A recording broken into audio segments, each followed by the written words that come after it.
Jagtial SKNR ప్రభుత్వ కళాశాలలో ఉత్తమ ఫలితాలు సాధించిన డిగ్రీ విద్యార్థులకు కాసుగంటి ట్రస్ట్ నగదు పురస్కారాలు అందజేత. పాల్గొన్న జిల్లా senior civil judge K Prasad, అదనపు కలెక్టర్ శ్రీమతి పిఎస్ లత. జగిత్యాల శ్రీ కాసుగంటి నారాయణరావు ప్రభుత్వ డిగ్రీ కళాశాలలో ఉత్తమ ఫలితాలు సాధించిన డిగ్రీ ఫైనల్ ఇయర్ విద్యార్థులు వివిధ విభాగాల విద్యార్థులకు కాసుగంటి ఫ్యామిలీ ట్రస్ట్ ప్రతి ఏటా నగదు పురస్కారాలను అందజేస్తుంది. ఈ సందర్భంలో కళాశాల ఆవరణలో ఒక కార్యక్రమాన్ని నిర్వహించి 5 విద్యార్థులకు ఒక్కో విద్యార్థికి 40,000 రూపాయల చొప్పున నగదు పురస్కారాన్ని శనివారం జిల్లా సివిల్ జడ్జి కె ప్రసాద్, జిల్లా అదనపు కలెక్టర్ శ్రీమతి బిఎస్ లత చేతుల మీదుగా అందజేశారు. కాసుగంటి ఫ్యామిలీ ట్రస్ట్ నిర్వాహక సభ్యులు, రాష్ట్ర బార్ కౌన్సిల్ సభ్యుడు, వకీలు కాసుగంటి లక్ష్మణ్ కుమార్ ఆధ్వర్యంలో నిర్వహించిన ఈ కార్యక్రమంలో జిల్లా senior civil judge K Prasad, జిల్లా అదనపు కలెక్టర్ శ్రీమతి బిఎస్ లత, రెవెన్యూ డివిజనల్ అధికారి కె నరసింహమూర్తి, కళాశాల ప్రిన్సిపల్ డాక్టర్ ఏ అశోక్, జిల్లా డిఎస్డిఓ డాక్టర్ రవికుమార్తో పాటు కళాశాల అధ్యాపక బృందం పాల్గొన్నారు.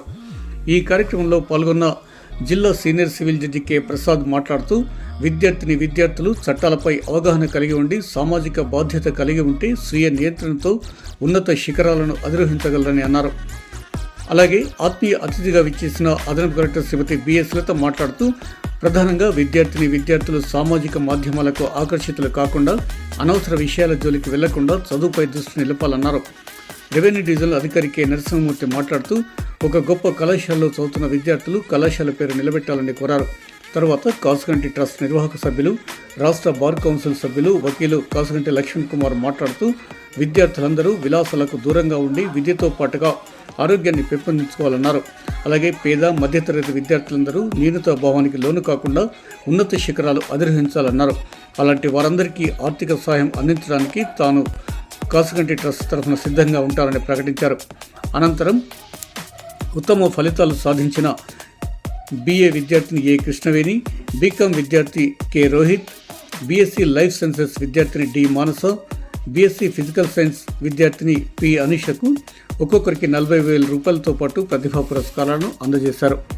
అందరికీ కూడా జగిత్యాల జిల్లా న్యాయ సేవాధికార సంస్థ తరఫున నా నమస్కారాలు తెలియజేసుకుంటున్నాను. పిల్లలతో అంటే ఒక మంచి ఉద్దేశం ఏంటంటే, గవర్నమెంట్ ఇన్స్టిట్యూషన్స్లో వెళ్ళి మాట్లాడాల్సినటువంటి అవసరం ఎంతైనా ఉంది. ఎందుకంటే కార్పొరేట్ కాలేజెస్ వచ్చిన ఈ రోజులలో ఎడ్యుకేషన్ అనే దాని ఇంపార్టెన్స్ మనం చూస్తున్నాం. బయట ఏమైనా సంపాదించకపోయినా నా దగ్గర ఉన్న డబ్బులు, ఒక ఇల్లు అమ్మైనా జాగమ్మైనా నా కొడుకుని ఇంగ్లీష్ మీడియంలో చదివిస్తాను, ఒక పేరున్న స్కూల్లో వేస్తాను, ఒక బ్రాండెడ్ కాలేజీలో జాయిన్ చేద్దాం అనుకునేటువంటి రోజులు ఇవి. వాళ్ళందరినీ కూడా ప్రెషర్ కుక్కర్లలో పెట్టేసి, కంప్లీట్గా ప్రెషర్ కుక్కర్సే అవి నాకు తెలిసి, వాళ్ళ మైండ్ సెట్స్ అన్నీ కూడా ప్రెషర్ కుక్కర్స్ లాగా. ఒక చదవటం అంటే reproducing what they are studying, what they are learning from books. ఆ పుస్తకాలలో ఉన్నదాన్ని రీప్రొడక్షన్ కెపాసిటీని పెంచుతున్నారు. But their minds are not enlightening. అంటే ఈ సమాజానికి ఉపయోగపడేటువంటి వ్యక్తిగా ఆ సిలబస్లు అవి తయారు చేస్తున్నారా అనేది ఒక ప్రశ్న. అది మనం చూస్తున్నాం. ఒకటి 2 ర్యాంకులు. ఐఐటి, జేఏఈ. మేడం గారు కొన్ని ఉదాహరణలు చెప్తూ, చాలామంది ఈ దేశం ఎటుపోతుందిరా అంటారు. పెద్దోళ్ళు ఏమంటారు? ఈ దేశం ఎటుపోతుందిరా అంటారు. ఈ దేశం ఎటుపోతుంది? యాక్చువల్గా యువత ఎటు వెళ్తే అటే వెళ్తుంది. ఈ దేశంలో యువత ఎటు వెళ్తే